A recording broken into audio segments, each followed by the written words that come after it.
is Young Billionaire Boxing. We back with a special guest, my big brother told him he had 3 hometowns now.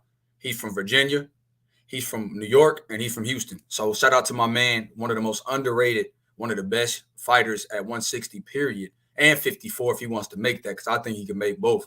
But, I told him this in person. This is my guy. Welcome, my man, Immanuwel Aleem, one of the most underrated, one of the most insightful, and one of the best interviews in the game. Salute, my brother. What's up, man? How you doing? What's up, Salute. billionaire? What's up with you, man? Good to see you in person, bro. And Yeah. I'm a big fan of you. So I just want to speak on the first time I met you. I told you that I felt you got the raw end of the deal against Al-Makar Vidal. Now, when now, what do you take away from that fight? Do you feel like politics in boxing, and I don't want to say corruption, but politics in boxing exists to the point where if you're not the back fighter, you might be on the wrong end of decisions?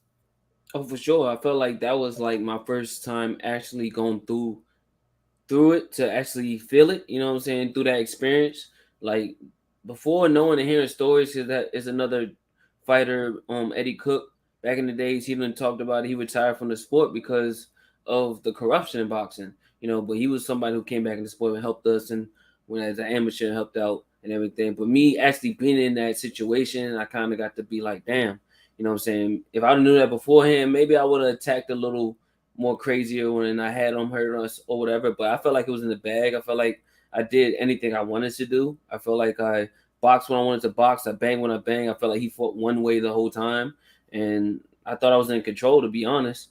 And I thought I hit big shots. He caught me with a good little body shot there. That was cool. You know what I'm saying? I blocked out. If you look back, I blocked a lot of it that round, but I just gave that one up, and he hit me with a nice one. That almost put me down, but I was saying, nah, I just kept. But overall, I don't give him 7 rounds beating me. Clearly, I had it. When I rewatched the fight, the most you can give Vidal is 4 rounds. So you had it. It was a 10 rounder. I gave you 6-4 on being generous for Vidal. So when I saw the cards, I was very disappointed in that scoring, and I also thought you put on a nice performance against Matt Korobov. So look, you've been in with the likes of Iman Nicholson, Matt Korobov, Hugo Centeno Jr., and you also been in with Ronald Ellis. And that was so the last 3 fights have been majority decisions. The Korobov was a majority draw. Yeah. How do you stay motivated to keep fighting if I feel like, damn, sometimes I can't catch a break? What do you think? How do you stay motivated? I don't know. It's kind of hard. I just always had a competitive spirit, to be honest. I mean, like the stuff I'm affected by until like as of recently, a lot of stuff haven't really been affecting me. So as of recently, like you see, I've been out a year for a year and a half, which isn't my fault. Almost a year and a half. I've been training and getting ready, waiting for calls, possibly this, possibly that, but nothing falls through. So it that's when it kind of gets kind of discouraging in a way. But just staying focused and still working and knowing what my goal is, I have to kind of reassess myself in these times. But then in that experience from them fights, I just felt like, like I said, I'm a competitor. I always feel like I just want to compete against all of them. So because I didn't get that outcome, okay, that was that day. But it was always another day to try to do better, than another outcome come again. So I don't like let it weigh on me too much. I just try to keep it moving. And you know what? Just being in there observing you work, I don't see any dip in your motivation. I see you work harder than almost anybody in the gym. You work like, you you never, like you're not on that level. You work like you're still trying to make a name for yourself. And I know who you are, but you work like you want to be a champion. You work like, and I appreciate that. You know what I'm saying? You work like you still have title aspirations. Is that something that drives you in that gym? Yeah, I mean, it's like yes and no. Like being realistically where I'm at in my career, it's like trying to chase for a title right now. It will be me having to take somebody down or make a big fight. They're gonna have to try to throw somebody in there for me to try to knock off, like a Vidal again or a top guy. But this at a point is either like fighting to make financially or fight to get these titles. And the title run is kind of getting slower in the fights as these Jake Paul stuff start coming up and more excitement. It's like people are going more for the popularity of the sport. So the titles is like it's there, but then you hear the chants like, man, they're just like they get the belts, they don't care about them. Like it's kind of getting weird. But the aspiration of me training, I just feel like I still, I just always feel like I'm not. I never got to show my best yet, so I just always trying to perfect myself every day. That's just me. I just like my yesterday might be whatever, but tomorrow I'm always trying to, you know what I'm saying, get better. And so now walk me back to what got you into boxing, and who were your inspirations growing up to inspire you to want to be a fighter as well? Oh man, my brother is what the reason why I even got into boxing, to be honest.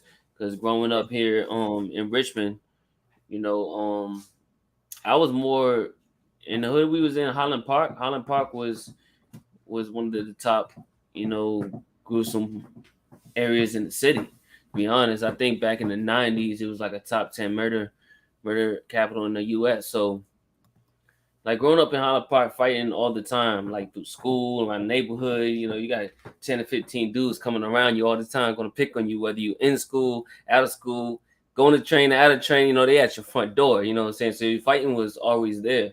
But my brother, I played basketball. I played other sports. My brother was not really the athletic type. He wasn't the type to do a lot of things. He was real goofy and everything, but he wanted to try boxing. My mom was like, yo, you want to try boxing? She respect more of me because I was more rough. I was the one out there doing a lot of stuff. But him, she was like, man, you going to get killed trying to box and everything, because she knew boxing from growing up with Howard Davis. Because back in New York, you know, our family and everything was around Oyster Bay, and Howard Davis was around there. My mom knew his sister. Rest in peace, Gold Howard Davis. medalist Howard Davis. Yeah, gold medalist. So Yes, that was sir. crazy, like, you know, that we wanted to go into it after having, you know, that upbringing. My mom used to say she used to watch him on TV, and then used to see him once he went pro. He used to got knocked down on TV and everything. So definitely got to speak to him one time before he passed and everything. It was cool. But you know, his sister Kathy Davis, we're very close friends with my mother. But watch out, Eli. But yeah, but growing up, like I said, my brother wanted to try, so my dad found a gym, and then he took it from there. I was like, I didn't care about boxing. My brother's like, going to the gym today. I was like, I didn't care. Then the next day, one day I said, yeah, I think I could do this, because I ain't gonna get in trouble no more. So I'm like, yeah, do this and not get in trouble. And you told me in person that, you know, on our interview that that another gold medalist is your favorite fighter. Oh Who yeah, is that? Who is that? that's it. Was it? Hold on, it was Meldrick. Philadelphia boy, yes sir. Oh yeah, Meldrick Taylor. Yeah, that's my boy. Yeah, I got a tape recorder, man. You told me Taylor, your boy, and you told me that you feel like Meldrick Taylor was somebody you drew inspiration from as well. Is For that sure. true? Like in your fighting style, you feel like there's some Meldrick there. Yeah, definitely. I think my combination is like the way I like to throw my punches and see my speed. Meldrick was definitely somebody I was interested in, because when I first started boxing, to be honest, Joe Frazier was my style. Like, you see any of my older tapes, I used to fight like this and everything. Like, I changed once I did. Oh, excuse me. Oh, sit down, Eli. Yeah, I had to change my style, because I guess I grew older, got taller, and I became more of the jabber. But again, I was Joe Frazier. My brother had the Ali with the light on his toes, so I used to always bring it. But then seeing Meldrick, start seeing the way he fight, he threw combos, through speed, and bring his power. I really liked that. So yeah, I became more. And when I seen that Chavez fight, it's like a beauty to see him and Chavez for them 10 rounds. Like, I could just watch that all day, every day. Yes, sir. And you know what though? When I look at your style, bro, because so look, this is what impressed me. The first day, Right. and I'm telling everybody in the chat, my first day I met you, you sparred a world champion Jermell Charlo. You were Right. getting him ready for the Selesky camp, and so my first day I'm like, man, I think you lost. I mean, I think you got robbed against Vidal. I think you won that fight. Yada yada. So I didn't expect to see, I didn't expect you to come in there and spar, and not just spar, but do more than hold your own. I felt like your slickness, the skill level you brought to the ring, your defensive acumen, the pivots, the angles, and you haven't fought in a year and a half, bro. So, but you've been in camp with Mell, you've been in camp with Mell, you've been in camp with Spence. So you've still been sharpening your blade, but you've still been out the ring for about a year and a half. So how do you stay so sharp and how do you stay fight ready, not having a fight date? Well, to be honest, I would say just from them three-headed dragons right there. You know what I'm saying? That work kept me sharp in between. You know what I'm saying? So definitely coming out to help Jermell when he fought Devianchenko. That was, a blessing. You know what I'm saying? I had got an offer to work with Devianchenko first, and then I got an offer to work with Mell. And then Right. I was like, what I'm saying, I wanted to help him out, you know what I'm saying? So I feel like that was the best choice, what I'm saying, to work with the best guy in the division. Why not? Because my father always predicted that. I mean, he always wanted us and taught us to train with the best people. Whether we training or fighting, we're gonna learn and get a good experience from it. So that's what I wanted to do. So work with him and then coming back to get called for Errol, then Jermell, that was definitely a blessing. And then, working with Ronnie. So all that keeping me consistently working, staying sharp. So I feel like that's motivation right there, to be working with the top guys that's making history in today's sport. Like, these are guys that's gonna be down in the Hall of Fame down the line. And when you worked with Jermell, what's because a lot of people give me flack for saying that Jermell is a really good fighter, Right. and Jermell, because people compare him and his brother often, because the Mell is undisputed now, and they feel like Mell is not pushing himself to the degree that Mell is. But what do Right. you say is the difference between those two, and what makes Mell a really good fighter too?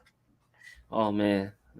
Like, trying to say enough and not give out too much. I respect them enough not to give out their secret sauce, because saying just enough can somebody could be all ears for it. But the difference to me for Maul and Mell, they're both as a two-headed coin. A Okay, two-headed coin that can do a little bit of everything, to be honest. You know what I'm okay, saying? I feel like Maul definitely has a lot he doesn't show because he doesn't need to. And his mentality, if he can beat you with what he can, he don't need to show you the rest. But I feel like I'm able to push him to use more of his abilities, and he right. can show he could do a lot. You know what I'm saying? He could keep up with anybody that's in there, to be honest. I saw it. I saw that. I saw you keep up too. So you Yes. ain't you ain't no sprint. You ain't no slouch, bro. And that's why I asked you to come on the show, because I have ultimate respect for your skills.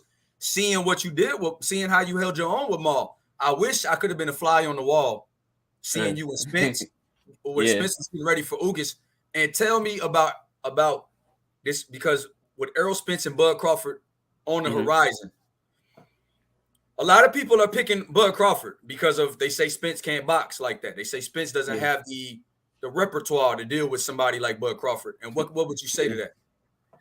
And I feel like Earl can handle. He can stand up to anything. To be honest, he's built from that pedigree, and he's just different. He's different off the things that he doesn't allow you to do. Like, sometimes as a fighter, you think that I'm gonna prepare for this person. I'm gonna do this to this person, this and that. Earl's a person. Once you get in there, it's not so much what you try to prepare, is what he does, like, physically. He does physical things that he can adjust to, that makes you kind of make a choice. Like I told you, make your choice. Two What's choices. Whether you're gonna what's what? fight, fight or flight. But you're gonna fight or flight. You're gonna keep it. You're gonna get in there, bang, or you're gonna keep it moving. I mean, if you have the knockout power and you got that luck to hit them and get them out of there early, that's a surprise. I mean, that's just something that's you can't foresee. But point wise, and the way he forces you into certain, like, he's very smart. It's things that he do that I don't want to reveal, but it's thing that Earl do that's real smart. He's smart with how he applies his boxing game, to be honest. And without giving too much secret sauce, what's gonna be the determining factor if Bud Crawford and Errol Spence fight, in your opinion? I think it's gonna be the early rounds, to be honest. The early rounds, the IQ. The IQ is gonna be the determining factor, because Crawford has an IQ which he shows and displays from his boxing ability.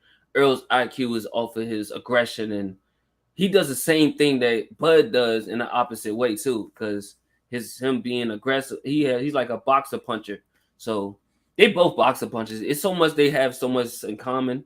It's ridiculous, but it really gonna come down to who really applies their game plan the best. And what do you say about Coach Derek James? Going out there in camp, is he a Hmm. coach that you would say is one of the elite in the game right now?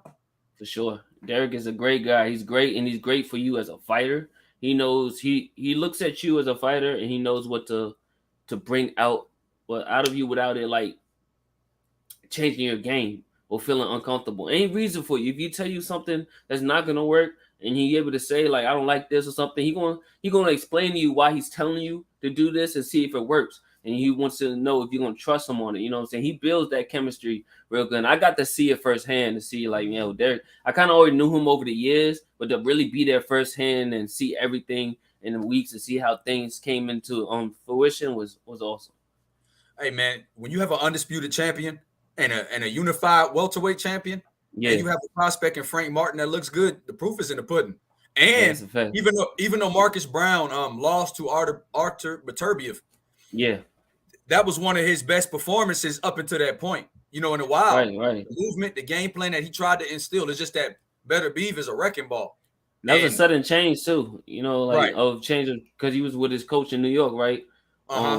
Brown, like that's almost the same as me. I feel like when I changed, being with Ronnie, when that 1 year time, it was okay. I feel like more time that we have now, I understand a lot of things he said back then, so I know I would be way more in sync.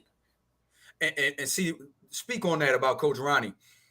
What is different working with Coach Ronnie than any other coach you've been working with?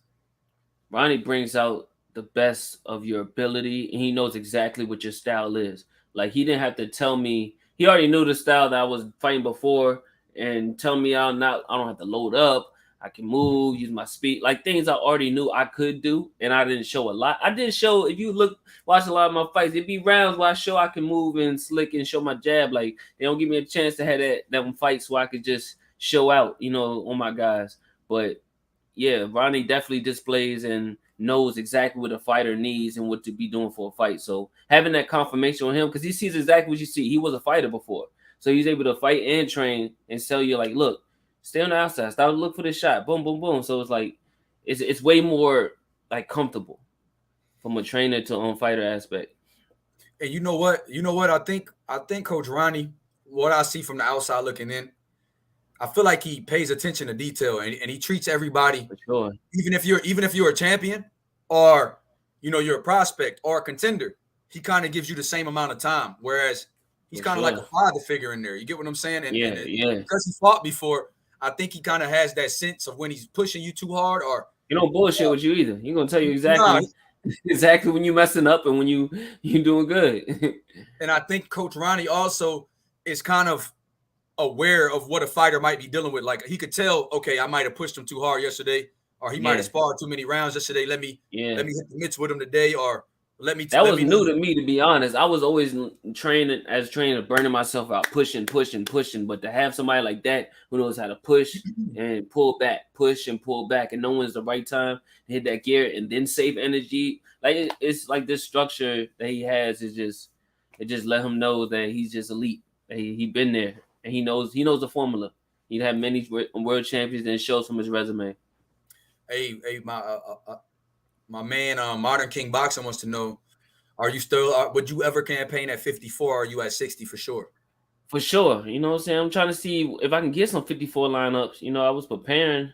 What about you versus Lubin? I heard Lubin is making a comeback. In the gym. Your boy Justin Paul though. He worked with Lubin. He knows Lubin from Orlando. You already know my resume. I don't turn down anything that be done to me. You know what I'm saying? You know my resume. You know how I get down. Lubin, that would be an awesome fight. Great southpaw. It's crazy because like Lubin, I've been around Lubin since the amateurs. I remember he was 125 in the amateurs, and I seen this little kid with the flat top. He was real skinny back then. And see him fight Tank. I seen him watching when he fought Tank, Javante Davis at the under 19. Not the under 19, the National Pound 2009. So it's crazy. Like to see, like now we at the weight where we at the same. So like I've been bigger. So for him to grow up to be bigger is different. You know what I'm saying? But it's cool, and that would be a cool matchup. I want to see, and I feel like I always ask you about J-Rock. I asked you about J-Rock. I asked you about. This is my first time asking about Lubin.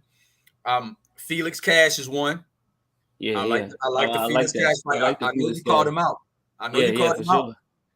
Yeah, I just put a little tweet out, man. I want to see if we can get some action, man. Like, I can't get one of those type of guys. Like, I can't get nobody to really make a good fight. You know, they like me against the Ukrainians, the UKs, you know, the Russians. They like me against them. Why can't get in a few of this cash in there? What about Brandon Adams? Would you fight him?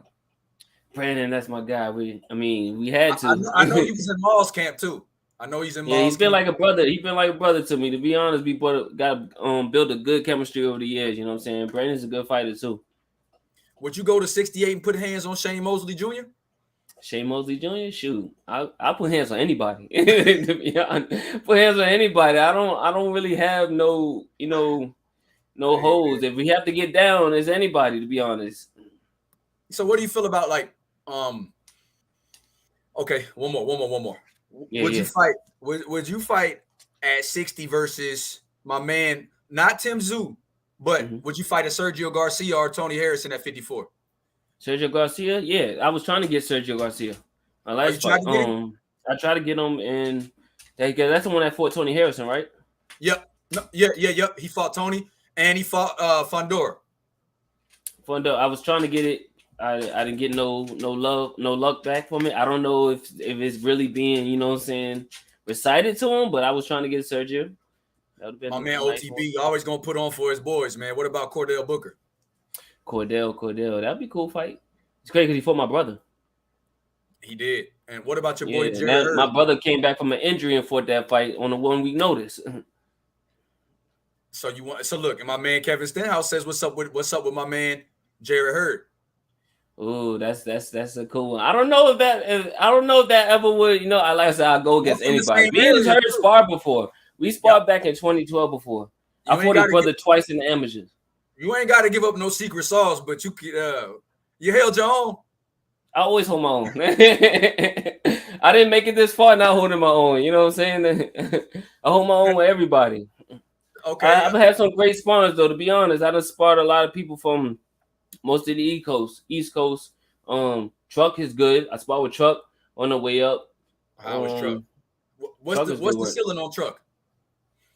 Truck is as good as he want to be honest. Up here, or he still got some. He'll be up there once he get them big fights to prove he's up there. You know what I'm saying? It's gonna take somebody that's durable in front of him. Once he get that, like that one, like some of these guys not gonna take the fight to make him push himself to that level.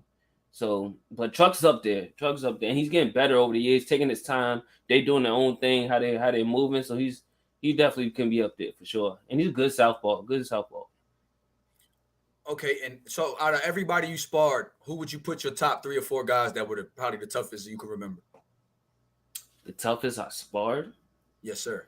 For sure, my first time ever sparring, what's his name? He fought Thurman. Who's the southpaw that fought Thurman? How long ago? He's from New York. New York. He fought Berto too. Oh, you talking about Collazo? Collazo. He was Puerto Rican. He was very different because on the way up, I was a prospect, so I had to be about 12-0 or 10-0. And Spawn went with such a technical veteran that like every little thing was just tight, and I'm hitting him. He felt like a boulder. Like I'm hitting him off the shoulder. Everything was hard. I'm like, yo, this dude is a rock. Like he was definitely a tough. And he got a big ass rock head too, though. Aleem. His head, for sure. The shit out you. I don't know how Collazo's still doing it, but damn. And that was before he fought Thurman. I think I sparred before he fought Thurman, and I kind of knew he was tough. And I was he gave Berto a hard time too. Yeah, he did. Yeah. Hey, they're asking what your record. You're 18-3-1, and 2 of those losses I would dispute, like my people from Baltimore say. 2 of those losses are disputes. Because they gave me 2 draws. Me and Damon fought 3 times. That's my guy. But I feel like I had that. You know what I'm saying? I feel like I had that. That shouldn't have been a draw for my first one. That should have been number 18. You lost a majority decision to Ronald Ellis. You lost a majority decision to Vidal, which you beat. You won 7 rounds of 3. I'm telling anybody in the chat that hasn't seen him versus Almnikar Vidal, go watch that fight. Immanuwel Aleem, watch it on YouTube. Tell me if you think I lost 7 rounds. You know, block circles around, man. I mean, dude had a good round. He landed a good body shot. He probably won 3 rounds max. When I watched it, I gave him 4. I was like, okay, if I'm looking at the judge perspective and they not wearing glasses, I can give him 4. But no, Yeah. and if so, for me, I felt like I feel like 2 losses on his resume we dispute. Now he says, now you told me off air the Ronald Ellis you feel like is disputable, debatable. Why is that? I feel like the judges, one judge had it a draw, the other ones had like 7 rounds. I think 7 rounds to 3. I feel like it was just a technical wise. I didn't really. It was just a point fight. I feel like he just won rounds off of just landing more jabs or cleaning shots. It wasn't nothing that he beat me up or anything. I give him that on my off night. It was an off night to me. Like I just felt like me and my trainer at the time, it was bad chemistry. Everything was just off. Like mentally as a fighter, people don't see what the fighters go through. I really got to experience the real talk of the sport, the ghost of the sport when it comes to stuff mentally and all that you have to focus on. And once I really got into that situation, it was like, man, the fight was happening, but it wasn't even about what was in front of me. I done lost the weight, had to give up a little bit of my purse to give him, off a few pounds, and then the instructions and everything. Like after the first 2 rounds, I kind of was just kind of whatever. But it didn't feel like he wasn't beating me up and destroying me, but I was fighting back. That's just who I am. I mean, from your take, you say you seen it. I mean, I don't feel like I lost every round. I thought it was close, still close. I thought it could have been a draw, bro. You know what I mean? Like realistically, it's not just because you're my friend; it's because of the truth, big bro. You know how you see what was another judge see. I say I would have gave it to it just because I feel like I didn't do enough to like show that I was winning the fight. So I'm like, fuck it, he got it. So to be truthful, I felt like y'all should run that. I feel like it would be a good run back, but I think you'll beat Ronald Ellis right now, bro. I think it should have been a draw. That'd be awesome. I think it should have been a draw. If not, y'all both with the same, team, PBC. Yeah. Fight on PBC cards. So I feel like that's something that could be done if some of these other guys won't give you the opportunity. Because I know you've been calling for cash. My man OTB feel like you should want to. What about Charles Conwell? He's a pro Bellum fighter, but Charles Conwell. That's the guy who fought Patrick Day, right? Yep. Yeah, he fought in the same card I lost to Santino. That's one of the that whole Santino thing was a slip up that shouldn't have happened either. To be honest, I had a whole lot of shit that happened behind the scenes before getting into the ring. Of not being able to wrap my hands and have time and all that. Saying that was something. I felt like I just got in there without warming up. I was flat. I didn't feel like, okay, if you felt like you didn't do enough, I felt like Ronald Ellis didn't do enough to go home with the win. I've seen fights that like this. Okay, for example, like Mares versus my main man Miguel Flores that just fought. You know what I mean on that Luis Ortiz. I just missed it too. How was that fight? The draw, and I felt like I had a 6-4 Mares, but I wasn't mad at the draw. And even Pedraza versus Comey was ruled a draw, where you had rounds where Pedraza stepped off the gas here and there. Or I had a 6-4 Pedraza, but a lot of people said they could see it being a draw. So for me, that's that's the type of competitiveness that the fight with you and Ellis showed. So for me, I would have to see it again, big bro. If that's up to me, I didn't feel like neither one. I don't know how these fights, when it comes to running them back, I don't get that luxury or get that call back to say, hey, let's get that run that back or anything. It's like it's on to the next, right? For some reason. And so for me, I have to ask you about matchups, man, because you look at. You sparred with Jermell, fought Ronald Ellis, who fought Benavidez. Yeah. How does Jermell Charlo beat David Benavidez? Does he beat him? Yeah. I think Jermell beats David for Jermell is very good technical wise. Like he's a smart, very good technical fighter. So like he throws the right correct shots. And Benavidez, his toughness, sometimes you can run into something. You can't be tough all the time, to be honest. And I've always felt like that because I'm tough. I'm as tough as I can feel. That's why I feel like I can hang with anybody. But then it comes a time where you can't always feel like you can walk in or you just overpower somebody or it just feel like, punches don't hurt. And I feel like and Jermell throw real good technical shots that he's very accurate when he sets down his power. And he's going to make sure that shot lands. So I feel like in a 12-round fight, boxing-wise, Maul will land a bigger, cleaner technical shots. But Benavidez has the aggression, the combinations, the ferociousness, all that. You know what I'm saying? The intensity. But Jermell, technical-wise, he can make it – he can separate. separate the the good fighter. Well, I'm not gonna say like they both champions, to be honest. So I ain't gonna discredit Benavidez, but he can definitely like separate the fighter to really look like it'll be clean as day, clear as day, to be honest. Okay, now my man Jack says, seeing that Errol Spence suffered a retinal detachment, do you think he only takes big fights from now on? I think, and I'm gonna answer this before you. I think Errol Spence only took big fights before he hurt his eye, because he was going to fight Pacquiao before he hurt his eye, and then he was going to fight. Shoot, he was going to tell. He said he was going to fight him while he hurt his eye. He still wanted to fight. So what do you think about that question? Do you feel like that? Do you think Errol Spence is only in big fights from now on? I think so. I think Errol doesn't want to settle for less. To be honest, being with him, side by side training for the time I was there for Ugas, I got to see a real person who trained humbly to get back to where he's at. You know what I'm saying? He didn't train like he needed a million people around him. He didn't train like he needed this and that. He trained like he was back at zero. You know, he was in the gym early. He was in the gym later. Everything was surrounded by the gym. You know, I asked him when he first, you know, your birthday coming up, what's up? Man? You going to hang out? So he's like, hang out now. I'm in the gym. He focused. Like, he had to let me know, like, this ain't no relaxation. I don't know what other camps you've been to. Hey, what'd he say, Aleem? He said, birthday. Yeah. I'm in the gym. I'm not. Yo, you sound just like I'm working on my birthday. Yeah, He said, man, I don't know what camps you been to, but nah, man, I'm focused, man. I'm trying to get back. Yeah, that's how he is. He's focused, and I seen that focus firsthand. How it committed and shows in the fight that he just put that time in, and he trained like he wasn't trying to lose. Okay, look now. Transition back to Benavidez for you. My man Jack has to follow up. He says, how does Mell beat Benavidez when his output is almost half of David's? Output doesn't always win fights. Okay. I feel like my output was more in Vidal, but he threw the bigger, cleaner shots, you know, compared to how they were scoring it.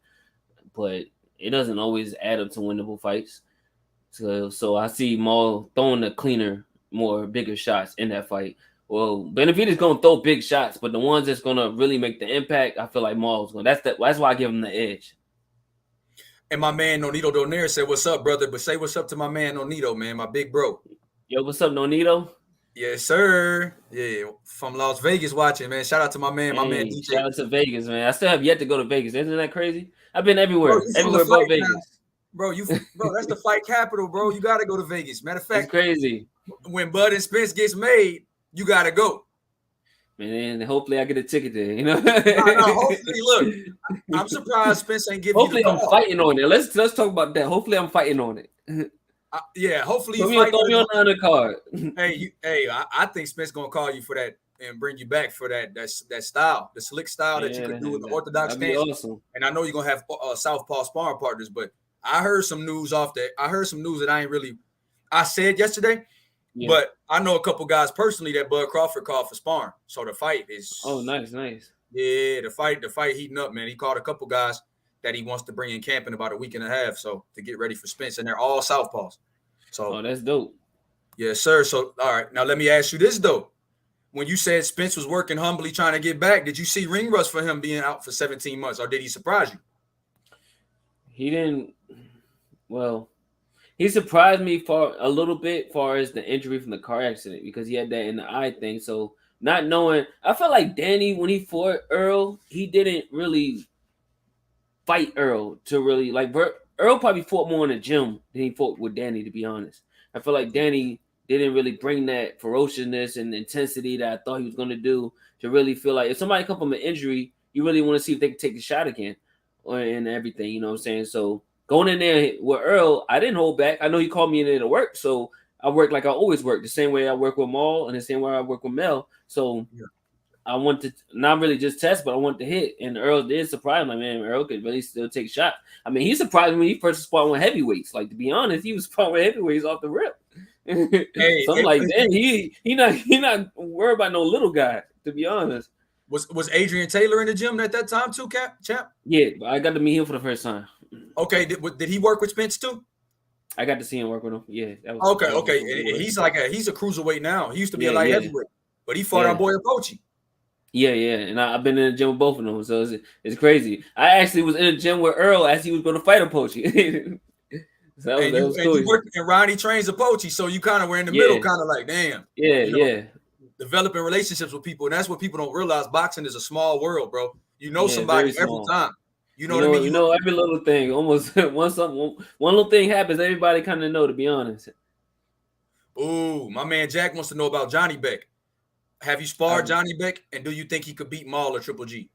I never sparred. I don't even think I've seen a fight of him. That's the one that's with the WBO with Andre. That's the one that people say Andre is swerving, and I'm not gonna say for sure because if he fights Zach Parker at 68, I'm not gonna say that. But a lot of people are I mean, he's at feeling like 60. Is that somebody I can get up against? I mean, I don't know Johnny Banks, but he's a WBO champion.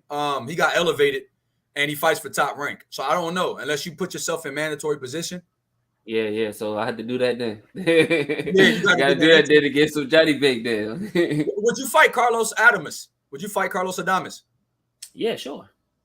I know. Look, you're not gonna tell me not gonna fight nobody. I'm a different breed. You know, I'll get up there with everybody. I want the best fight. To be honest, the best fight is possible for me. If you see me work with the top dogs, I feel like I got in there with the top 3-headed dragon. So why I can't get none of these top guys to get against me? I can't. I don't feel like I should be shorthanded when it comes to an opponent when they know I don't work with these guys and really perform. I mean, of course, if you look at my record and you say 18-3 and see my last two, you're gonna say, okay, he lost last two, but then you watch the fights. And if you actually been following, you know why I'm not going to be such an easy opponent to select. So why not give me somebody, you know what I'm saying, that's worthy. And my thing is this too. And I tell people sometimes that like you could be too good for your own good. And what I mean by that is you could be too good in your position to get called. And what I mean by that is you can upset what the power structure has going on. If you're an A side, you're not the guy to bring in, because even if the judges don't give it to you, you're gonna make that fighter look bad. You get what I'm saying? You're still Vidal's toughest fight to date. You know, he's won. Yeah, he don't fought twice in his own country, and I'm like, man, I can't even get one in my own country. He's 16-0 now. You know what I'm saying? Since he fought you, he fought 2 or 3 times since that fight. And what I mean is, bro, when you're in the top of the power structure, and when the power structure sees you, and they're considering, you know, you don't have the same type of backing as the A side, why would they bring a guy like you in there that spars Errol Spence, that holds your own with Jermell, that's gotten better with Ronnie? They see what type of performance you put on with Vidal. And they just seen the taste, you know what I'm saying? Just a little taste of seeing the potential where it could be at just that after that one fight. Okay. So, and that's what I'm saying. So for me, why would they call you in? You got to look at it from a business aspect. They're not going to call a guy in that's going to ruin the image, because everything, when you build up a killer, I'm starting to realize in boxing, when you're building up a guy that's the A side, you want to build up a reputation. It's not necessarily that these guys are that. It's just the reputation that comes with making the fights look easy. If they don't get an easy win against you, then you kind of ruin the reputation, which ruins the market value of that per se investment. And that's kind of what I'm seeing in boxing. And then that same coin, they keep us starving, because we got to be the ones to try to prove ourselves to make a living. But when we're in a middle point where we can't be moved like a prospect, at the same time, we can't fight a champion because we can be messing the marketability. So that leaves us in a middle point where we can't get consistent fights when we need to feed our families and move our career. So that's the bad part in that situation. And you know what? My man DJ Blackcharm says, how beneficial will it be for you to sign with a boxer promoter company? Do you feel like you'll need to get more big fights, or signing with the company? Is signing with the company ancient? Aren't you with PBC? Yeah, I should still be, to be honest. I've been with us since almost 2014, but yeah, signing with a promotional company would be awesome. That would really, you know, somebody with a backing behind me that wants to move me the same way these, you know, I mean, because the thing with PBC, there's a lot of people that wants to be moved. There's a lot of fighters to put on the plate. But to have somebody that wants you specifically, I mean, I think that would be awesome. That's what the majority of the biggest fighters have, to be honest. A backing, right? A promotional. Yeah. So this the thing. Would you earn with Hearn? Would you go, since you want them boys across the pond, would you go see Frank Warren? Would you go see Eddie Hearn? Hey, that's a discussion we got to make. Yeah, business, money talks, right? We need that. Oh, man, my boy, don't say that. Would you go, my boy Modern King says PBC shelving fighters. Nah, you ain't disrespect PBC. No, I don't think they shelving fighters. I just feel like it's a lot to put you know what I'm saying, on the move in the big guys. You know what I'm saying? You got so many champions now, and you got a lot of fighters. How you gonna put them all on a certain cards? And now cards are getting more scarce. You get every once in a while. You got to put all the best ones to make the market. Everything's pay-per-view too. The pay-per-view market is changing everything. So, and then you got to understand, when I check the PBC roster, it's almost 280 fighters in there. It's 280 fighters. Everybody's trying to eat. When you have over 250 fighters and you have to think about it with limited dates and most of the fights being on Showtime, now they're doing a couple pay-per-views on Fox. But for the most part, realistically, how can you keep 280 fighters active? I don't think it's an indictment on PBC. I just think the talent and the roster is loaded. Yeah, it's hella loaded. It's hard to keep everybody, like I said, fighting, everybody consistent, and everybody eating. My man says, I'm not trying to stir the pot, but a lot of the talent affiliated with PBC has been sitting idle. Please elaborate, man. We elaborated. They got 283 fighters. You got guys like Aleem. You got guys like Aleem. You got guys like from Fulton. You got Spence trying to get in the ring. You got Tank they got to feed. Yeah. You got Deontay Wilder, who was out of the ring for a long layoff, now demanding a date because he's a big name. As soon as he comes back, he gets a pay-per-view fight. And now, Boots Ennis is trying to get a fight. He's not with PBC, but he's a Showtime fighter. Thurman, Stanionis. Yeah. You just got to look at the welterweight. And the big fighters get it. They get them breaks. They got the money for that. You know what I'm saying? With the fighters like us in between, we got to have these fights, to keep us afloat. We're trying to get to that comfortability. We could take 2 years off, not like we're trying to. Yeah, you every time you see me, you tell me, man, I'm waiting on my date. Every time I ask you, I'm like, what's a new date, bro? Every time I ask you, you tell me, hey. But that's the difference with having a promoter is having that confirmation. You know what I'm saying? Having that confirmation that you're going to have this. I don't know. Maybe the champions know their dates more than I do. You know what I'm saying? They know for sure they have a certain whatever. I like this idea. Hey, Aleem, I like this idea, big bro. What's up? You could approach Eddie Hearn for an Anthony Fowler fight. I like that. Who's Anthony Fowler? Is somebody from the UK, bro? Hey, you just got to work on your accent. You feel good over there, though. A lot of Jamaicans, bro. I don't know if a lot of people know I got Jamaican blood. You know what I'm saying? I got two citizenships. There's a lot of Jamaicans. You go over there and go to Brixton, get you some curry chicken. You gonna get fight for that BBC belt? What's that British Boxing Council title, middleweight title? I can fight for that. I got a dual citizenship. Like that's what makes me. Even Earl's half Jamaican too. He got dual citizenship. I know. That's what I'm saying. And that's something that probably made you and Earl hit it off too. You probably really cool with Earl's dad too. Being Jamaican. For sure. We met back in 2009 when my father and his father, my brother was fighting back in the amateurs. And Earl always wanted that smoke because my brother was bringing a lot of attention with his Ali style. And he always thought that matchup was going to be a matchup to have. And we was at the USA Nationals in 2011. And it was one fight away. And my brother was fighting Willie Jones. And they gave the edge to Willie. And Earl's like, damn, well, I guess we'll never know if it's going to happen or not. So that was going to be an awesome fight. So got to see his father kick it with his pops. It was great. Even when I went to camp, great dude. Love him. For sure. And you know what? And that's what I'm saying. Like what? And Jamaicans, you got great talents like Mike McCallum. Yeah, Mike McCallum was nice. Mike McCallum was OG. Trevor Burbick was Jamaican. A lot of people don't even know. I didn't know that. Trevor Burbick was Jamaican.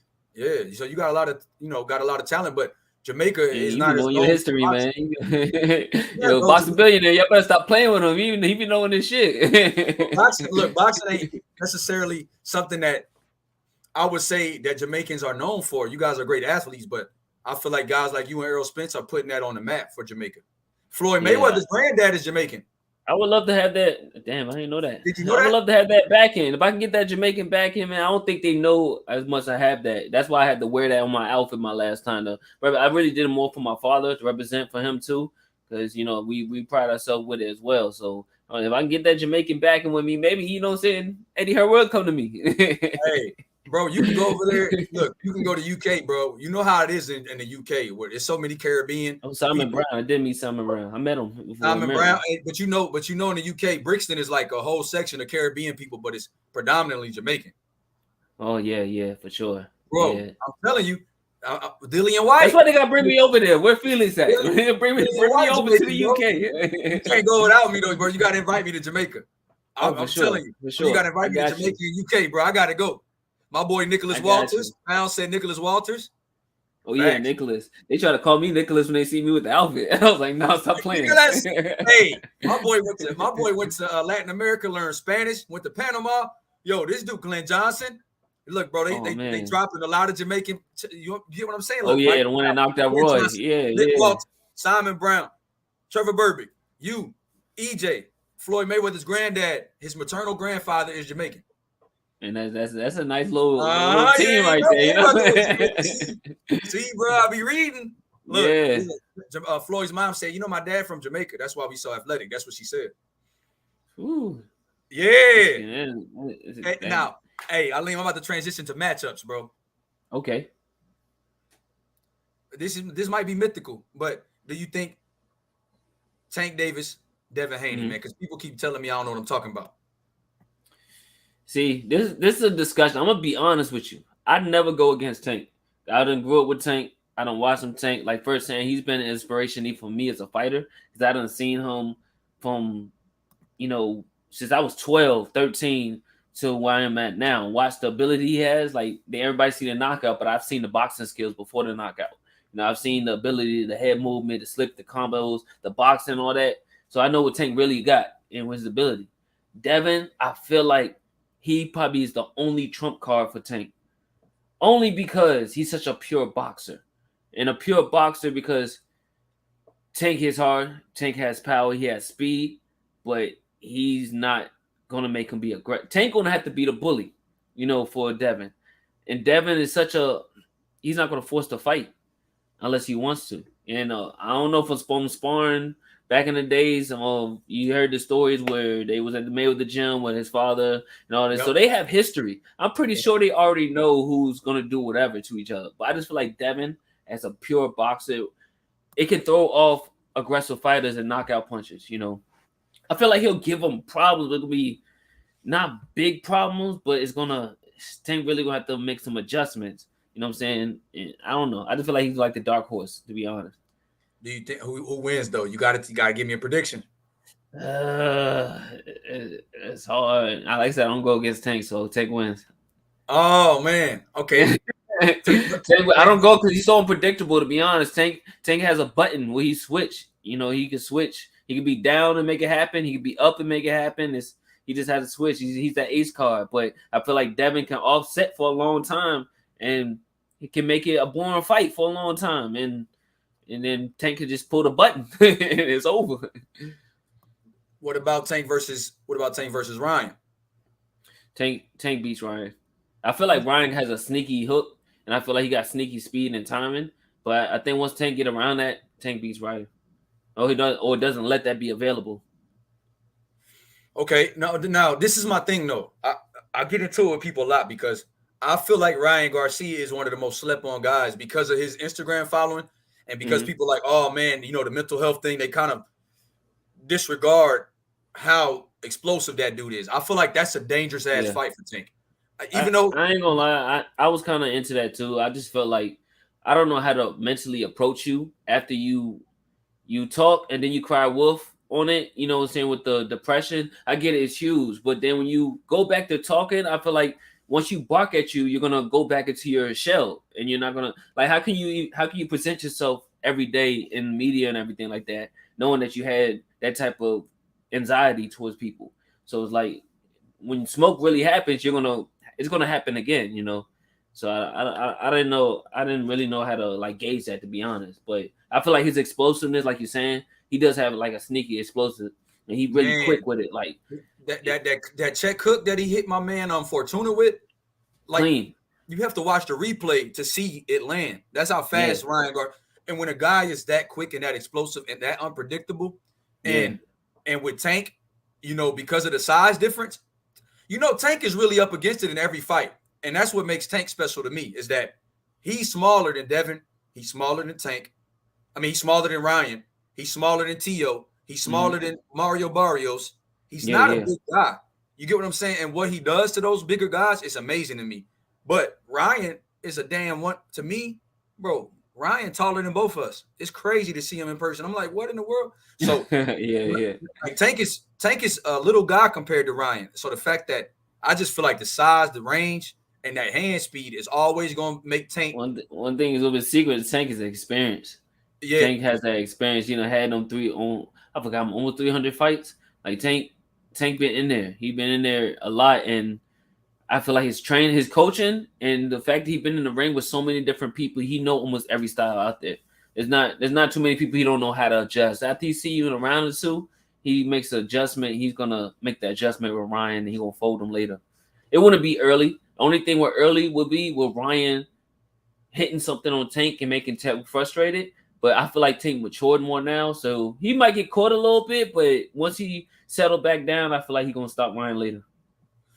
And 300 amateur fights for Tank. I think people sleep on my boy Tank Davis, man. I think Tank been experienced. He's been fighting. I have Tank beating Devin. I get a lot of flack for that too. I say Tank beats Devin and Ryan, but I think Ryan is a more dangerous fight for Tank.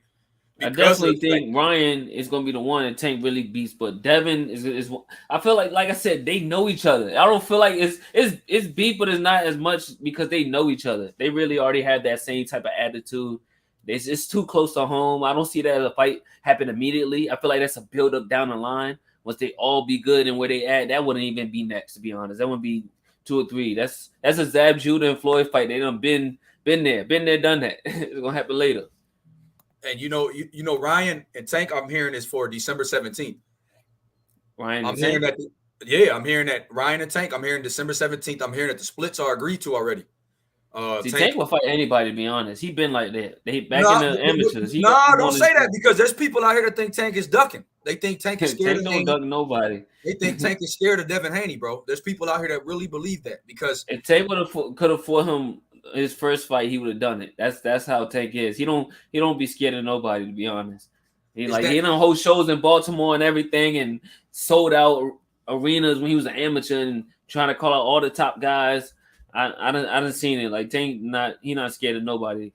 Is that your DMV bias, my brother? Is that? Nah. I mean, shit. I done been there. I done seen it.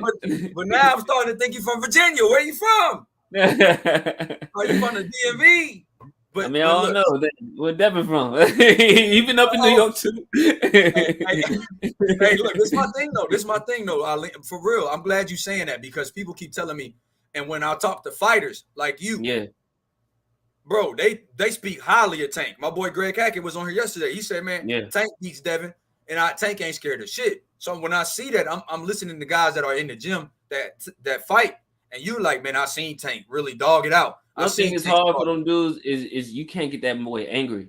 He's a different. He really got a loose cannon in his head, for real. Like that switch, Tank is. He wants everybody. He wants anybody to talk. He's really from that background, that Baltimore streets. Like he don't know nothing but fighting. He just want to fight. So if you say you good and you could beat him, that's all he wanted to do, and that's on his mind. So I'm holding him back. He's been real good at being like Tank used to really act out at shows. So he really been real good. Like mature wise, he matured a lot, to be honest. I give it up to him. You gotta give it up to Coach Calvin too, man, and Coach Kenny. Coach Calvin, he's a great dude. Father figures for them, man. I mean, for Tank, because when I met them, I was like, I see where Tank is starting to mature from, because these guys are patient. Coach Kenny and Coach Calvin are super patient. And when you look at it, like if Tank didn't have them, I don't know what Tank would be. And Coach Calvin was in my corner, and Kenny when I fought on Corball. They've been around me for years, since I was like 14, to be honest. It's a great dude. I'm gonna tell you one thing though. This is my point of view, but Kenny, he be having a secret sauce, to be honest. Kenny be that slick dude. Calvin too. Calvin know how to get you prepared, but Kenny's one of them goats on the low. Kenny's the one that set up that Tank shot versus Santa Cruz. Kenny's the one that set up that. You give me the game plan on Corball before, like my trainer had told me something, and then I heard it from Kenny, who wasn't even in our even circle or anything, and he said the same exact thing. Like, yo, Kenny eyes is different. Like he definitely know how to paint the picture for sure. Hey, when I went by Baltimore to see Coach Kenny, right? And then he told me, he said that fight, he said that punch that we landed with Roley, I knew it was gonna be there. We was gonna hit him with that. He said when he come in ducking, he said when he come in crazy, it was just a matter of time. So I told Tank to fight that way. Details. Kenny know them details. He said when Roley gets comfortable, he will go back to lunging. And so I was like, when I saw that, I said, man, he was like, so we practiced this we practiced the last 4 weeks in camp once I saw it on tape. And he said we hit him with that shot. We knew it would be good night. So when you say Kenny's that guy, Coach Kenny Ellis is that guy. Yeah. Behind the scenes. And he know the details for sure. Now, I got to ask you about Shakur Stevenson, bro. Shakur versus them guys. Tank, Devin, Ryan, all them guys. Loma. Shakur's a bad fight for everybody, to be honest. He's a bad fight because he's one of them guys that he doesn't make anything look good for you. Like how you said when fights like me, him on the A side, he's not a good looking fight for anybody. He fights really on his advantage. He's gonna fight the same way. He knows how he's gonna win. He knows how it's supposed to be. He's gonna be boring to a lot of people, but he makes it bad for a lot of people, to be honest. Salute. And my boy Dungeon Talks. My boy Dungeon Talk says Shakur beats them all. So you got some people that agree. My man Toxic. Hey man, so you think Shakur beats Tank? I don't think nobody beats Tank. You and Greg said that back to back, bro. I'm starting, and these are minds that I trust. Y'all making I don't think nobody beats Tank. I had Shakur over everybody at one time. Shakur loves shit like this though, because he's a different type of he don't like losing. He loves that competitiveness. Him and my other boy, young boy coming up, Keyshawn Davis. I love Keyshawn the same. I got some questions about him. What's his ceiling?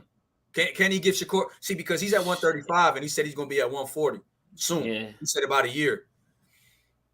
And how good is Keyshawn Davis? You know, that's your boy. He's from Virginia. Keyshawn's amazing. I got to spar with him in 2019 just to give him some look, get around, and like his eyes is different. Like for sure, he has the IQ to adjust and see every little thing. I'm not gonna superly throw him up there, but like Floyd, them type of eyes, that's what I see with Keyshawn. Everything that happens, he just knows how to, he just sees it all. Like it's different when you're in there and you punching, but you really see how he really seen adjust. I'm like, man, it ain't too many people that does that. His ceiling is super high, to be honest. And then seeing the way he's being moved so early. Yeah, I mean, have you worked with Shakur too? No, never. I never worked with Shakur. Like I was coming up as a pro when he was just still in the amateur, ready to go into the Olympics. So I had just left. And I'd seen Shakur on the rising up a little bit as I was leaving. So Shakur was already doing his thing. So seeing him from a distance, because my dad still go out at the amateur fights and my nephew and everything be fighting, he always saw Shakur at the tournaments and everything. So seeing him from a distance till now, I'm like, yo, Shakur, he's definitely a monster. He put Jersey on the map and he really would show out. And in September 23rd, man, Keyshawn, two of your guys. Shakur's fighting the main event and Keyshawn co-main. That's crazy. How does Keyshawn match up with a guy like Haney and all those guys? Keyshawn gave a lot of people problems, to be honest. He can give a lot of people problems. He definitely has so much room to improve on all overall game, and he already has a lot of everything already, to be honest. The only thing you could probably do is try to rough him up in physical, but I don't see how it's gonna happen. He's smart. He's smart, skillful, and he got that it factor for sure. Bro, you got a lot of charisma, Immanuwel. And my man Sean says, what are your favorite fighters to watch right now? Who are your favorite fighters? Right now? Shoot. Damn, I just had some dude I was watching the other day. I do like Antoine. Antoine, I like the Russells. Antoine, you like Gary Antoine? Is he okay? I love them too. Let me speak. Because but you ain't from DMV though. But I ain't gonna speak on that, bro. But you ain't from the DMV. See, I told you, bro. Look, you said them all over the place. You said them Texas, DMV, which one? But you never talk about the New York peoples. Well, who your peoples from New York? I mean, I didn't really get to go for no gyms out there. Before I started boxing, we went out to New York to search for gyms. But then we had to come back down. That's when we actually found a gym in Virginia. But if we'd have found one up there, we'd have been. You know what I'm saying? We didn't get to go to the Gleasons and everybody. So you a man. So right now, like Spence told Sean Porter, right now you a man with no land. You a man with no land. Where you from, man? Where you from? So look, this is my thing. Okay, so can Gary Antoine take over 140? Can he beat Regis right now? Regis Prograis, can he beat Jose Cepeda? The top guys, can he beat Josh Taylor?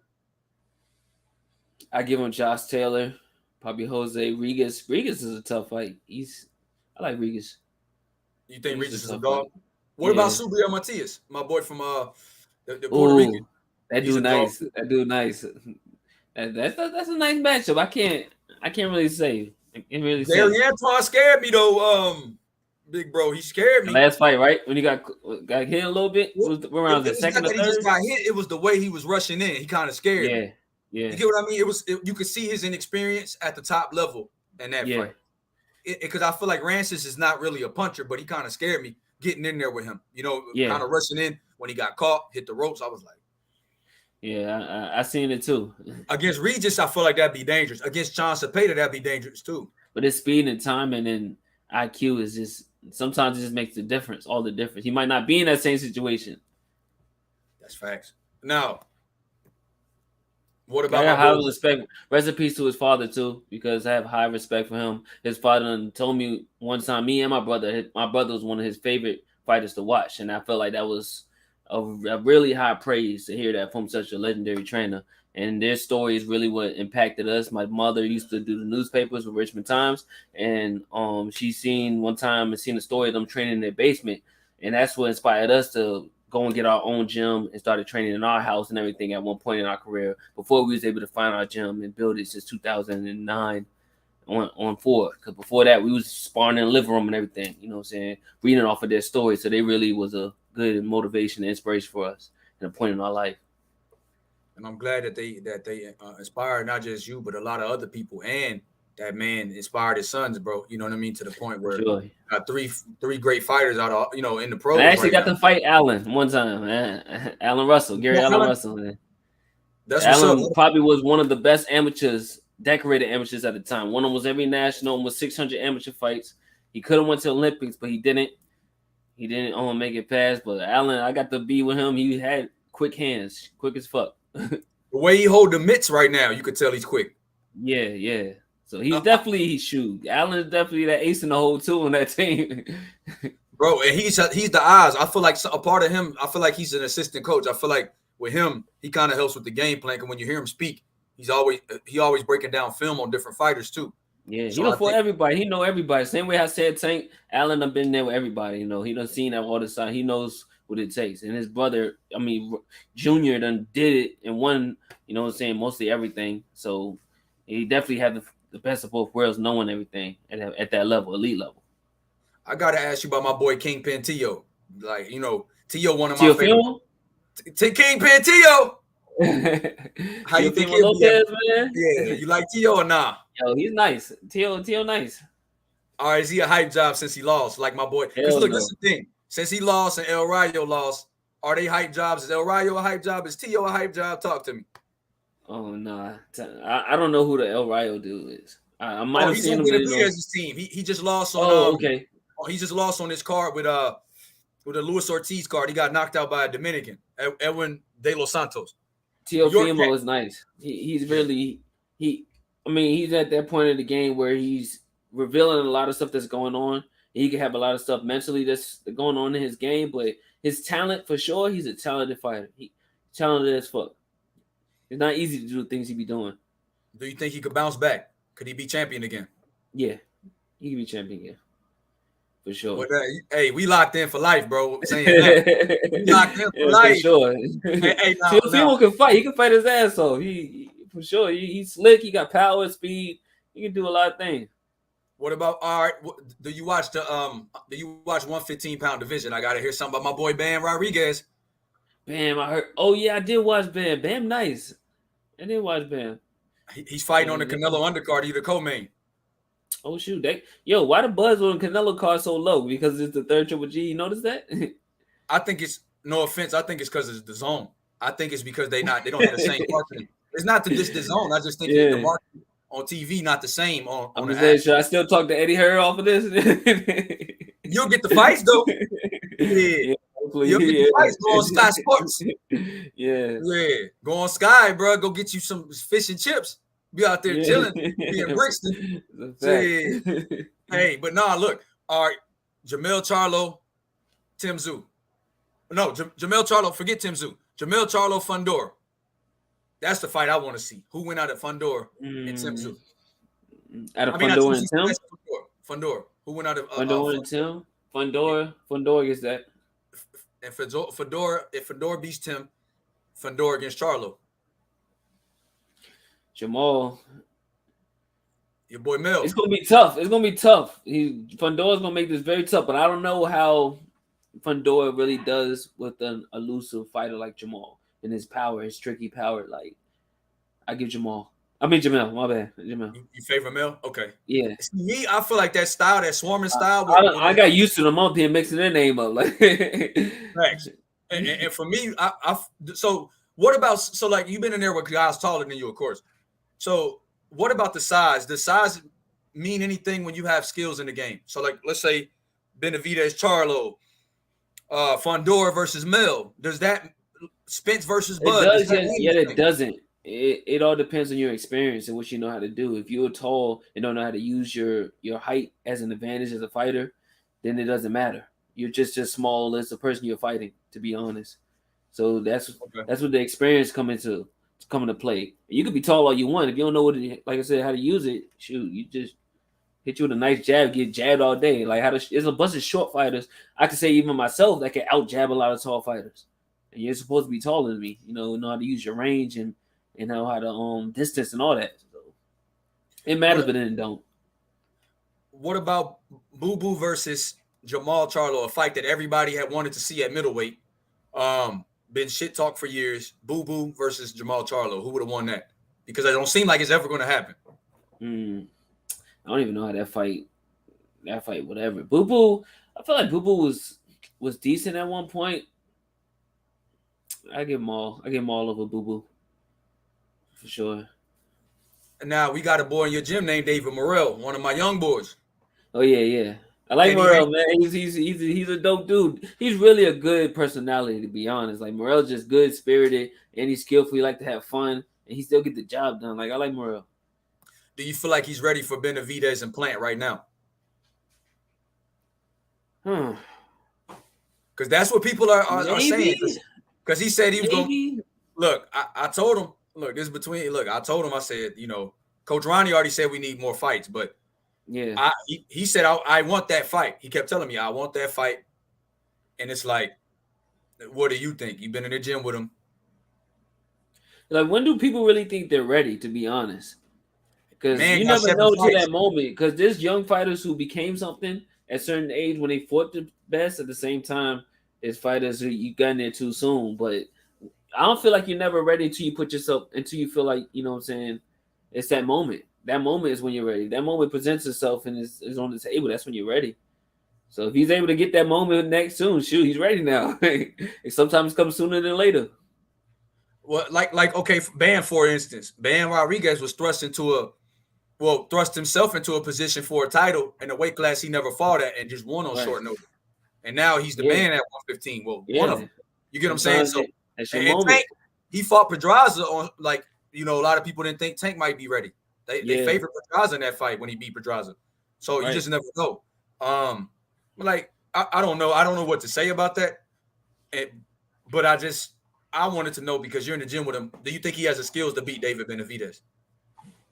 I really haven't got to see Morrell spar a lot. I've seen him fight, but his movements and everything, he can edge him. To be honest, he definitely can edge him, but he have to stick to the game plan. If he stick to the game plan, because Benavidez is gonna force him to fight out of his game plan. He gonna have to really fight and do some things. Not saying he can't, but he gonna have to really do a 12-round game plan that's gonna, make a clear victory. All right, great matchup coming up. Bivol versus Zerto. Who you got? Oh, that's that. That's that super middleweight. Oh no, light heavyweight, right? Light heavy. Yeah. Light heavy. That's Bivol just came off a Canelo win. Zerto Bivol got to get that. Bivol has to win that. He has to. That's a tough match, but I give Bivol. He got a nice jab. I like how he pumps his jab. His jab is his footwork. His jab is nice. Huh? He precise and he's just accurate. What about my man Better Beef? Does Bivol beat Better Beef? Better Beef a monster too. Nah, I don't give him with Better Beef. I don't give a Benavidez. I don't. He different. Benavidez he's wired different for sure. Hey, Marcus Brown had blood dripping in that man's mouth, and he kept coming forward. He cut his head open, and my man just walked. And Marcus and Derek had that boy prepared. It was nothing that he. Marcus is a hell of a fighter. That's one of my boys. To be honest, you talking about New York boy? That's my boy. Marcus. Yeah. Oh, my boy, man. Who ain't your boys, man? Bro, you know everybody. Who ain't your boys? Hey, now, okay. Tyson Fury Usyk. Who wins that? Ooh, that's different. That's different. Usyk is my number one, to be honest. Shit. Tyson's size and boxing ability throw off people. He's so quirky and different. Kind of awkward, ain't he? He just got an awkward look.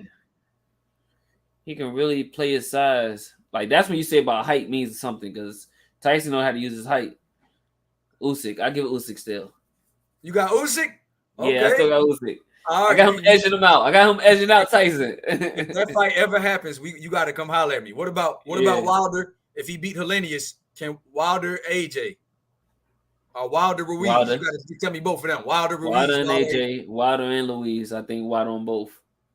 Why is that? Wilder got that kryptonite, man. He putting you out. I don't care what you got. That right hand is kryptonite. He putting anything to sleep. Hey, let me tell you something. Speak it, believe it, receive it. I can't say it enough. That's what I want to say. Crazy. You said you got to be perfect for 12 rounds. I got to be perfect for 1 second. That's all he need. He got that equilibrium dysfunctional. Like, he gonna hit you and just throw everything off. He can just tap you with it. All right, another one. Who you got? Do you follow women's boxing? Yeah, a little bit. Who you got? Savannah Marshall, Clarissa Shields. Oh, Clarissa. Why? You gotta watch out for Savannah's little right hand, but other than that, yeah, Clarissa. How? She has everything. She has the talent. She has the style, the ability, the IQ. She has it all. So this girl has power, but you need more than power just to be a technical fighter. To be honest, so she used all her ability. That's what's her ability. Her skill set should be able to basically minimize her power, to be honest, if she does it correctly. Do you know much about Bumgardner and Michaela Mayer? I feel like that sounds familiar, but no. Bumgardner's she trains with Tony Harrison, but okay, that's cool. That's fair enough. And it's I've seen Tony Harrison work her out a few times. Okay, yeah. That's her, and she's fighting Michaela Mayer. She fights on ESPN. She was in Keyshawn's camp. She was with Kay Karoma, Virginia guy. Yeah, I know Kay. I got to ask you about the Virginia boy, Troy Osley, too. What's up with my man, Troy Osley? Troy is a diamond in the rough, to be honest. He's a diamond in the rough. Troy is that guy. Troy versus Xander. Who's Xander? Xander Zayas. Oh, Xander. Oh, Troy.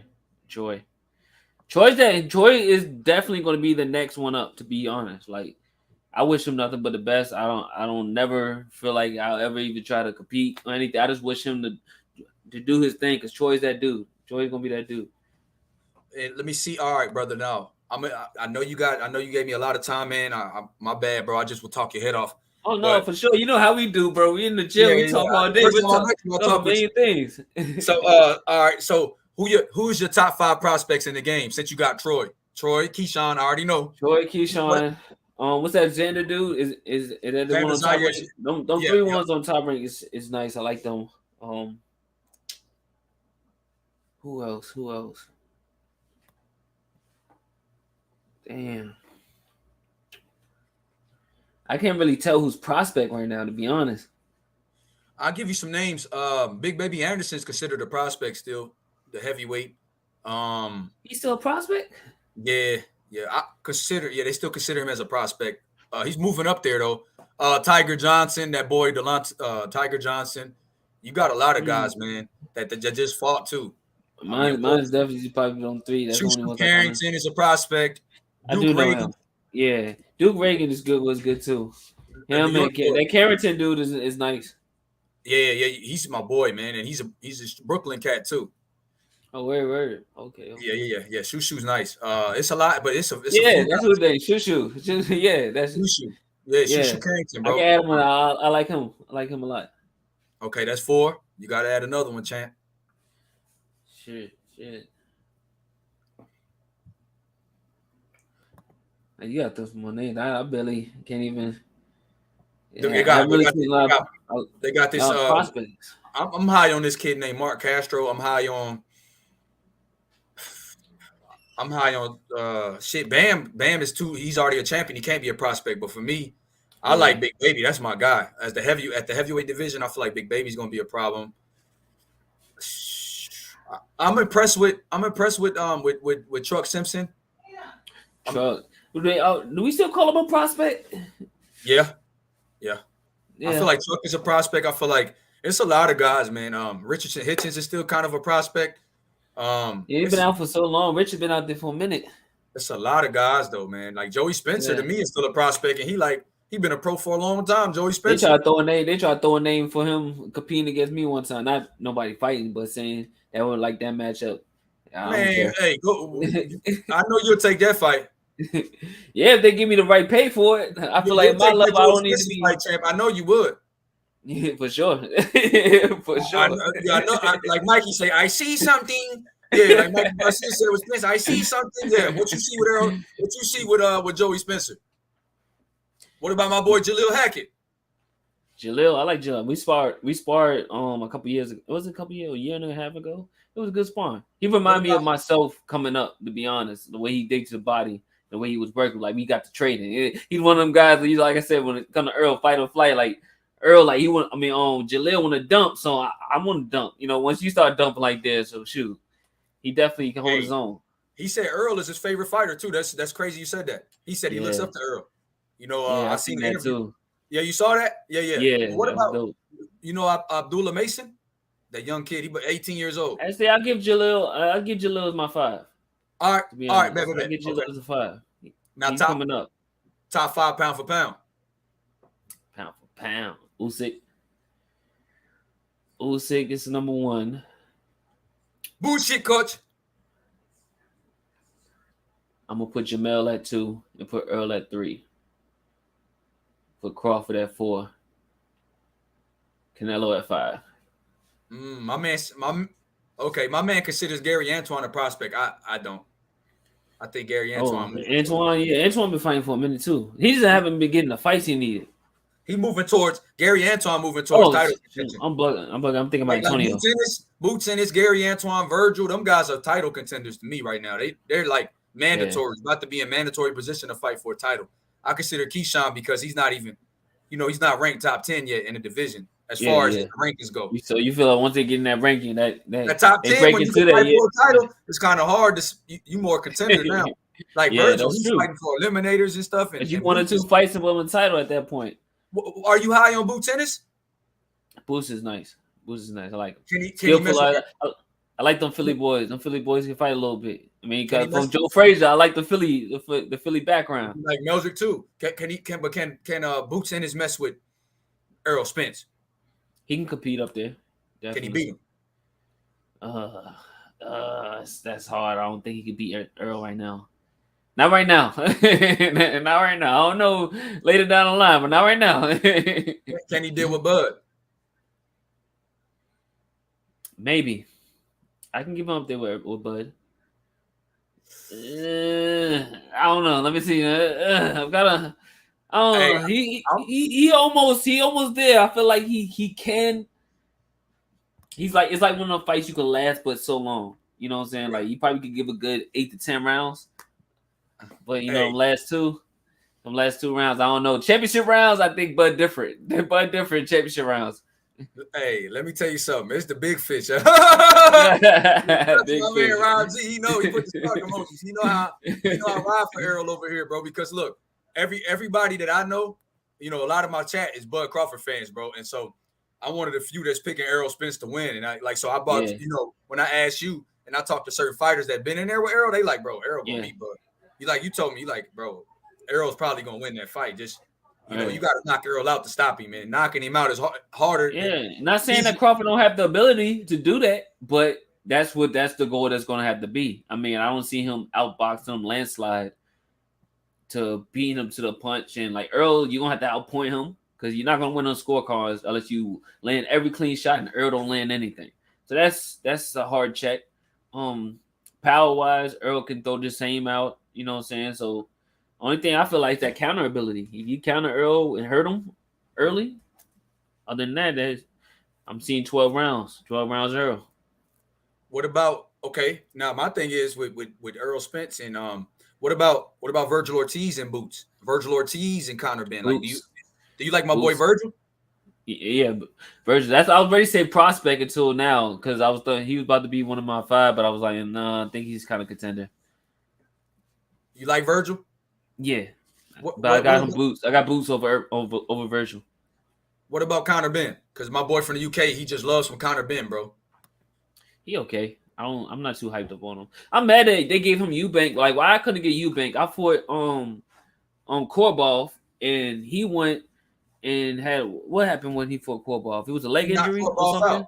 Yeah, it was a leg injury or whatever. And it's like why I couldn't. I just came off a draw with Korobov. Why I couldn't get that matchup next? You know, I felt like me and Eubank should have been a good one. Man, bro, what would you come down to 54 and go get up with Danny? Danny Garcia, I would love that. I would love that. Why could have been the name versus Benavidez? They could ask me. Yeah, Benavidez big ass. What about you and Laura? That would be nice. It would be. Would that even work? Ronnie in the corner, would that even work like that? I don't know how that works. Ronnie don't train him though. You know he worked with Salas. Don't train no more. Yeah, he worked with Salas in Vegas. He worked with a Cuban now. I know from Houston. I mean, if it's all business, I'll definitely love a Lloyd. I love that chess match. He's elite. To be honest, Lloyd's an elite fighter, but he's up there in the age, and he's still sharp as fine wine. To be honest, so I would love Lloyd. I would love that. I think, bro, what I seen in the gym, you'll give him a tough fight though because his legs ain't the same, and you still dump on boys. My boy Jay says I might have missed it, but what are your thoughts on Rashidi Ellis? You know, your boy. Rashidi is a beast. I like him. And you know what I'm saying? Even though I fought his brother, I like Rashidi. Rashidi skill-wise, that boy throw combos and speed. He nice. Nice for sure. Do you know much about Joshua Buatsi? UK? No, I don't. Okay. My boy don't watch. My boy don't watch. As Coach Ronnie would say, dead zone.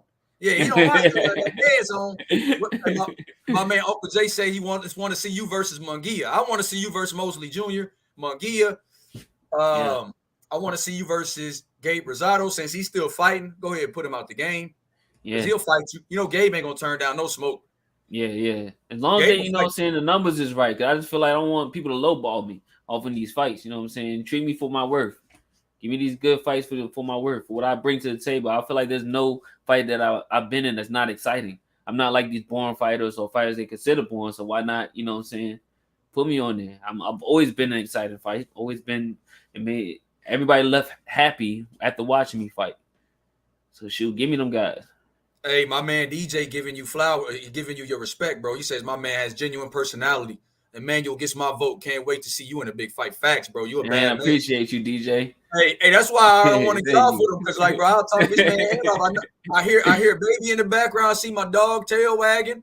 Hey, I see my man laying back in the seat. He don't want to. He's too nice to tell me, hey, man, I gotta go. He ain't gonna tell me. Yeah, for sure. Hey, he's too nice, bro. Like, you can't.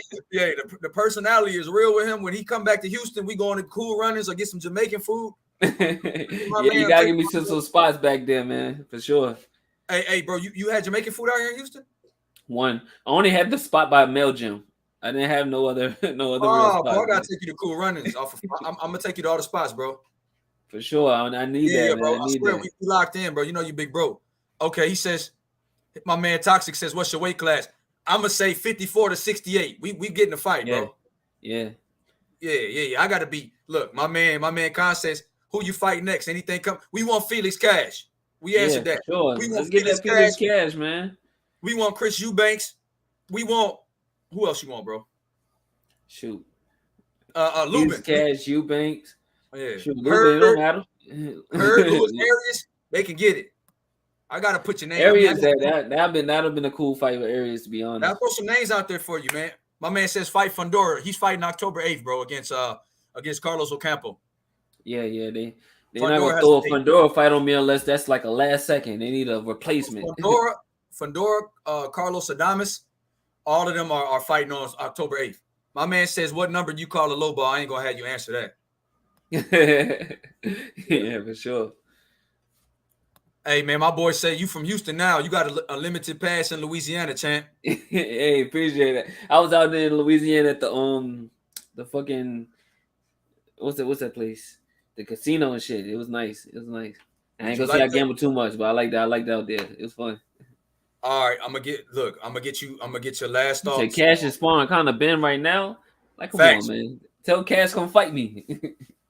No, bro, you got to talk to Eddie. You got to talk to people like Eddie. To Eddie. You got to get that Eddie connect. A personality, bro. I'm telling you. I think people sleep on you because they look at the record, don't watch the 2 fights that you had the majority decisions in.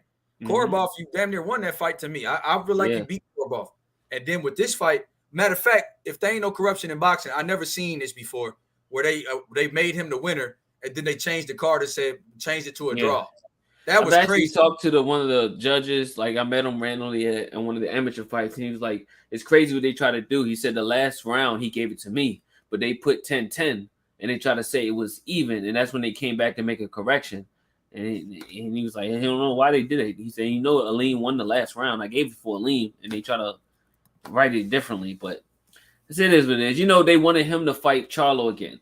So I messed that up because he didn't look too good. And even after the fight, you see his comments of saying how Aleem was tougher than what I expected. He roughed me up a lot and this and that. So he definitely showed and said what I was doing to him, but he still didn't give it. That's why I didn't like. I didn't like after the fight he tried to make excuses about a lot of stuff, and he just wanted the Charlo fight. I had to watch that fight before my fight, to be honest. And I thought Charlo beat him. My man Sid UK says, I think you won that fight. This sport is dirty. I'm telling you, bro. Like I thought I won that too, man. I felt like he was declining. Bro, you won the fight to me, but in that Ronald Ellis fight, I feel like it was a draw. I feel like it was close. I feel like it could have went either way. I felt like if y'all fight again, I feel like you know what to do. But that for sure. That Vidal fight, you won that fight. Anybody that hasn't seen it, I keep saying it. And now that there's more and more people coming, you beat Vidal ass in that fight. 7-3. Anybody that's here and y'all said watch that fight, man. Come back and let us, bro. I feel like the closest you could score to 6-4, and that's just being unbiased, and that's just being fair to you and fair to him, and that's being generous. Like if people watch that fight and give him 6 rounds, they don't know they don't know boxing, bro. We got to get your eyes. First time I felt bad hearing the crowd after a fight because I felt like I won, and then hear everybody boo. It was just kind of like, damn, like what else can you do? I guess nothing you can do at this point when everybody know, the commentators know, people there know, like they see for the eyes. Sometimes the TV doesn't show what you there live, but you have everybody live there and the commentators saying this, like now blatant as day. And then you got the Twitter poll with the 69% saying it was me. So if all 3 saying me and still go the other guy, that's just blatant robbery. My man Ben Adams says, man, please whoop on Jake Paul, please, bro. Hey, but no. Look, this is what might happen though. Triple G has 2 belts. And if he loses to Canelo on September 17th, bro, I heard this might be his last fight, period. So Triple G might not fight. I heard this might be his retirement fight. So if Triple G drops those belts, it's gonna be 2 vacant belts at 160 pounds. Man, I need one of these. Why can't I was in WBC at one time. Why can't get these IBF or WBA belts or one of these other sanctions? Like why can't venture? I love to get these fights against these others, the sanctions, man. Let me grab one of these belts. Let me ask you something real quick, because Joshua just came off a loss to Usyk, and Barbara Choice put this out, and I'm glad you did. It was on my mind. He says, she says, it looks like Fury versus Joshua fight is happening this year in December. I saw a video of Eddie Hearn confirming that they accepted a 60-40 offer from Frank Warren and Tyson Fury. But Joshua wants to fight him on December 17th, and Fury said November 26th or December 3rd or no fight. My thing is, bro, what is 2 weeks going to make a difference? He playing mind games. Fury playing mind games. Fury said if no fight on December 3rd, then no fight. But what's the difference of December 17th? AJ just fought. I don't know. That fight with Usyk, even though he's the bigger guy, he took punishment from round 10 through 12. So my thing is, do you think that Fury is trying to back him into a wall? And he's manipulating him for sure. Okay. Fury like playing these games. You just see him retire. We don't know what he's doing. Because I got Fury beating everybody. This is no hate to Fury, but I feel like when you do all right, you got, if it's not November 26th or 3rd, we not fighting. I don't care because he threw 60-40 out there, and Joshua was a big star too. Fury has the belt, and Fury's a big name, but even with Joshua with a loss, we know who sells tickets too. Joshua and Fury both bring. For sure. Now you can't fight that might be one of the biggest fights in that whole area for that fight, to be honest. So I heard Joshua's team accept the money, but Joshua wants December 17th because he wants a little bit more time to heal after the fight and get ready for training camp. So I'm like, why November 26th instead of just December 17th? Why is the date such a big deal? I want to catch him while he's fresh out of a fight, but he can still be dealing from injuries and stuff like that too. Internal injuries, stuff don't heal on the outside, don't heal on the inside, doesn't heal as quickly. So I would say the 17th would be better to give him more time and let him heal up a little bit. He said, "You dosa." He said, "If you ain't ready on the 3rd, then you must not be fit to fight." No, you said it. That's what he said. He said, "You dosa." That's what he told dude. He called him a Dawson. You shit house. Hey, so my thing is, bro, I as a boxer, you've been in them situations, so you probably had to take fights on short notice. And you probably have you ever been in that situation where they tried to corner you, put you in a bad situation? And did you take the fight or no? Not really. Okay. Only time that kind of happened was with the Santino, because it was like, okay, I won my biggest fight with Keyshawn. So I feel like I would have had a scheduled fight knowing versus me just getting rushed in the gym saying, hey, what's your weight is? What are you fighting? Hey, we got a fight coming up and this and that. It's like, damn, you didn't even tell me. You would have prepared me for the fight. Let me know the date. No, you're fighting around August. You notice I fought Keyshawn in January. I didn't fight Santino till August. That wasn't on me. That was management and telling me last second that I had a fight and then pressing me to train and burning me out. Me going there, have to lose 1.5 pounds before weigh-ins, and then getting rushed out before fighting. So that was the only time that I felt with that whole thing. Hey man, hey Immanuwel, stay on after we get off, bro. I'm about to end the show right now, but thank everybody for tuning in. Blessings to everybody in the chat, man. Thank y'all for supporting Immanuwel. He's one of the most underrated fighters in the game. One of the best. I appreciate you, man. One of the best 160 pounders I've been in the gym with, man. Works hard, man. Works like he still is a prospect. This guy has a hunger for the sport. He's encouraging to the people in the gym. He takes whatever Coach Ronnie says and applies it. This guy is a genuine guy, and it's somebody I'm rooting for, and somebody I will always, want to do well in this sport, man. It's a genuinely great guy, and you can tell he comes from something, man. So we rooting. Immanuwel Aleem is stamped over here in Young Billionaire Boxing, and thank y'all for showing him so much love. Hit the like button. Hey, follow my socials. Follow my social, Immanuwel Aleem on Instagram, Twitter, and my website, iathechosen1.com. Got future merch coming. That's iathechosen1.com. And we need I need me some Aleem stuff, man. I need a I got a shoe. I got a shit, my Chosen One shirt. I gotta show you. I got some shirts, man. Some offline, man. Show me that stuff when we get off. But God bless you, brother. And I'm rooting for you. You've been a big bro. As soon as I met you, you took a liking to me. You welcomed me with open arms, and I appreciate that, bro. Coming to these gyms, I don't know anybody, and the fact that you were so receptive, man, and it mean a lot, bro, that you took out your time. I know you with your family right now, and you're not even in Houston at camp. So the fact that you took family time out, bro, I respect it. Thank you. It's the merch, man. It's merch for the next fight. It's Chosen One. Gotta get you one. Oh yeah, I'm rocking it, bro. I'm rocking it on my show, man. Get you one. Hey, and it's on the website, but we gonna make it live soon, so be on the lookout. I'm locker room on your next fight, bro. I'm there. You know what I mean? Hey, just let me know. Hey, let's get it. Hey, bro, when you get a date, I'm at the fight. So yeah. Sure. Blessings and much love to everybody else. And thank y'all for tuning in. Like always, hit the like button on the way out. And we out of here. But stay on, Immanuwel.